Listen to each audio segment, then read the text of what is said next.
Hello and welcome to What Did OZChris Spend All of His Money On Instead of Saving for an Apartment or House? Yay, the road to being poor. This is just going to be like, instead of just me posting just pics of just like what I got, just do a video going through what I bought for new comic book day.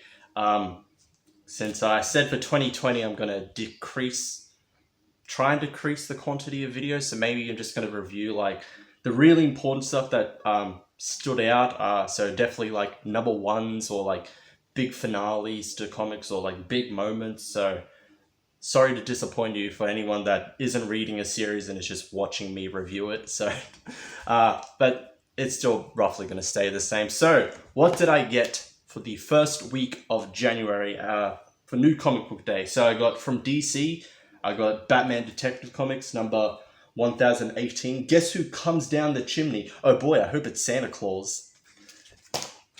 We got The Flash number 85, Thrown to the Wolves. Weird enough, there was an exact scenario in like the previous issue or the issue before that, so 84, 85, or maybe even before that, where the Flash family and I think Glider were surrounded by wolves summoned by King Cold. Why wasn't that the cover for that issue? And for this one, this is mainly just I don't even think wolves appeared in this comic because it's just mainly like Cold's forces surrounding. Okay, yes, there is one, two, three. There is four wolves there, but not really thrown to the wolves like in that issue. So I know DC, like with Flash, it's been really weird. Like the covers would not sometimes not capture what was going on in the interiors. I don't know. Anyway, moving on to Justice League Dark number 18. Ensnared by Calypso, much like The Flash, cover really has nothing to do with the interior. Eclipso's in it. He's still trapped in his what was it, the Black Diamond or called some that gem that Eclipso is usually trapped in. So he's there, but not really ensnared by Calypso. Calypso's not the main threat in this story arc. Then on to Marvel, I got Marauders number 5. Been good so far. It's slowly building up. This could be something that you'd probably want to get as a trade instead of as an ongoing series. Save yourself a little bit of money or whatever. Then we got into our new number ones, Star Wars number 1. We got a new writer, Charles Soule, who did Daredevil and the most recent Darth Vader, Dark Lord of the Sith series, which are both good comics. So if you haven't read those, definitely check them out. And maybe this will just be as good.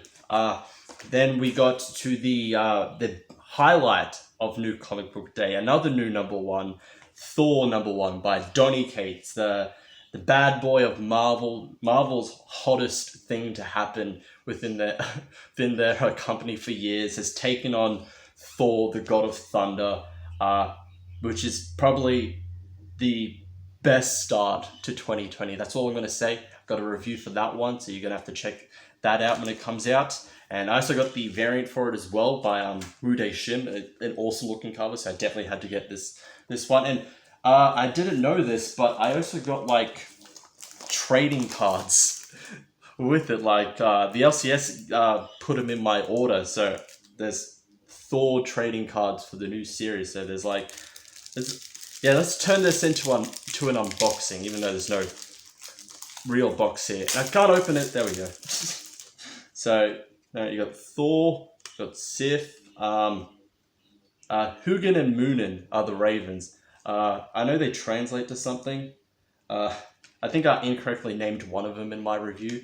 And then you got Mjolnir. So you got 4 trading cards of 4 characters, items, and creatures that actually do appear in the comic. So that's a neat little extra that I got.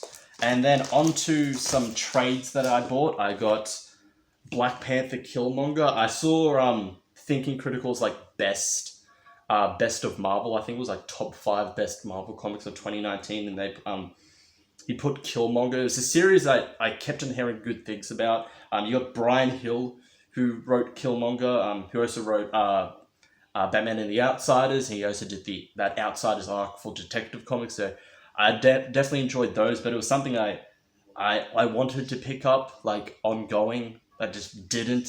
Maybe because I just saw it as like a cash grab on the mediocre Black Panther film. Like Killmonger's great in that film, but it's a mediocre film, and it's just a cash grab, isn't it? But I've heard that it's actually really good. Wes from Thinking Critical has some really good opinions on a lot of the comics he reviews and all that. So if this is on his top 5 list of like Marvel comics for 2019, I'm definitely going to check it out. So finally got it. And then I also adventured into some non-Marvel and DC stuff, but we'll get the DC stuff out of the way. So I got Volume 3 of Green Lantern Silver Age, slowly completing my collection of some Silver Age Green Lantern. I got the first Silver Age volume of Justice League of America, so see where the JLA all started, I guess, yes. I don't know my entire history. Don't judge me. The entire history of DC Comics. Not my entire history, my own personal history. To be fair, I forget a lot about my own life, tidbits and all that. But like I said, I also wanted to get into some comics that interested me that aren't part of DC and Marvel. So I got, speaking of Charles Soule on Star Wars, I got his comic Curse Words. Picked up volume number 1 of that one. Good to see that the koalas, native Australian species, are getting the representation they deserve. Dangerous killer animals that hang out with bearded wizards. Factual, that's actually what they do here in Australia. That's why they look cute and cuddly, but they're actually dangerous creatures that would kill you on sight, much like everything else in this country. Then I also got Die by Kieran Gillen. I've been hearing a lot of good stuff about the art.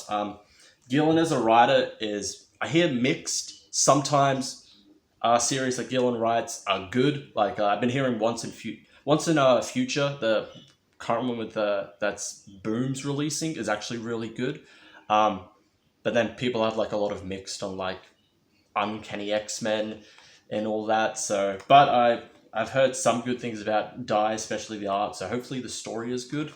And then the last one is Rick Remender's 7 to Eternity, Volume 1. This was, when it first came out, like, just this, I think this was the cover for issue number 1, was just like, wow, that looks amazing, I got to get it. And then I never got it. It was a series I definitely wanted to get ongoing, but I just never decided to. Unlike with Killmonger, where I had, like, this innate feeling of just like, it's just a cash grab on like the MCU. Well, you can give it a miss. This one was just like, hey, you should get this, and then never got it for no reason at all. So finally, getting around to reading 7 to Eternity. So that is all that I got for New Comic Book Day for the first week of January. Definitely a big single issue wise, ongoings, the floppies, not particularly big. Look, thank God they started light, because December week 3 was just don't know why DC decided put everything on week 3. Okay, everything, I don't care, put everything on week 3 to just flood that week. That was just, for my wallet, that in my bank account, that was a terrible week. So thank God they DC and Marvel for the first week of January, they started a bit lightish, and then I just decided to spend all my money on trades. So that is it for what OZChris decided to spend all his money on, instead of actual important stuff like food or clothing or a place of my own. Something I do hope, hopefully, at least my own apartment. That's why I'm very limited with my videos, because I still live at home with my family, my parents and all that. If I had my own place, I won't be restricted by when they're here, and I won't be able to do any videos, because there's just going to be constant background noises of everyone else doing their own thing. So one day, but much like the chances of your parents getting back after an ugly divorce, I wouldn't get your hopes up, and I'm not going to get my hopes up on that. So that's it for the video. Thank you all for watching. So schedule for upcoming reviews. So tomorrow I'm hopefully tomorrow. Hopefully tomorrow I should have a review of Thor #1 out, and either the day after or 2 days after that one, I'll have a review for Star Wars #1 out. So I only mainly reviewed those two because they were #1s, and they were actually really, really good. So I definitely wanted to talk about those ones. So that's it for this video. Thank you all for watching, and I will see you all next time.